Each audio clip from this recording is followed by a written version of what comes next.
صدیوں سے عرب مرد و خواتین ناف میں تیل کیوں لگاتے ہیں، جان کر آپ ابھی سے لگانا شروع کر دیں گے۔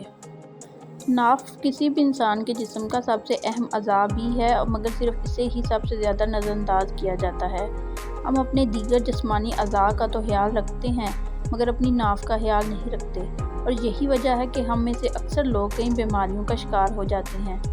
ناف انسانی جسم کا ایک ایسا اعضاء ہے جس کا براہ راست تعلق ہماری صحت مند زندگی اور نشوونما سے ہے۔ اگر عورت کی ناف کی بات کی جائے تو اس سے پیٹ میں موجود بچے کو آکسیجن، غذائیت، خون میسر ہوتا ہے، اور یوں ایک ماں سے صرف ناف کے ذریعے بچے کی زندگی جڑی ہوتی ہے۔ اس لیے یہ سب سے اہم ہے کہ ہم ناف کو زیر غور لاتے ہوئے اس پر تیل لگائیں اور مالش بھی کریں۔ ناف پر تیل کی مالش کیوں ضروری ہے؟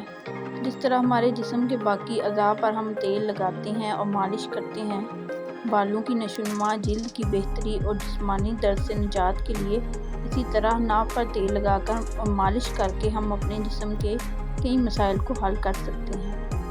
ہماری ناف میں لاکھوں کی تعداد میں باریک نسیں ہوتی ہیں، جن کا تعلق ہماری جلد، صحت، دماغ اور بالوں سے ہوتا ہے۔ اس لیے اگر ہم ناف میں تیل لگائیں اور مساج کریں تو اس سے ہم کئی بیماریوں اور مسائل سے بچ سکتے ہیں۔ اگر خواتین ماہواری کے دوران درد سے نجات چاہتی ہیں تو ناریل کے تیل کے چند قطرے ناف میں ٹپکا کر اس سے مساج کریں، اس سے ماہواری کے درد میں آرام آئے گا۔ اس کے علاوہ اگر کسی شخص کو سونے میں دقت ہوتی ہے اور بے سکون رہتا ہے تو رات کو سونے سے پہلے ناف میں تیل لگائے اور مالش کرے تو پرسکون نیند آئے گی اور بے چینی دور ہو جائے گی، ساتھ ہی ذہنی سکون ملے گا۔ جلد کو شفاف بنائیں۔ اگر آپ ناف میں تیل لگا کر مالش کریں اور اس کو روزانہ کی بنیاد پر اپنی عادت بنا لیں تو اس سے آپ کی جلد تر و تازہ ہو جائے گی، آپ کی جلد شفاف اور چمکدار بن جائے گی۔ ناف میں تیل لگانے کے لیے کون سا تیل استعمال کیا جائے؟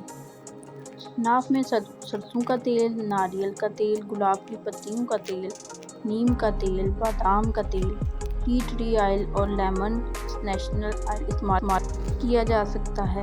یہ تمام تیل ناف میں لگانے کے لیے بہترین اور بآسانی دستیاب ہوتے ہیں۔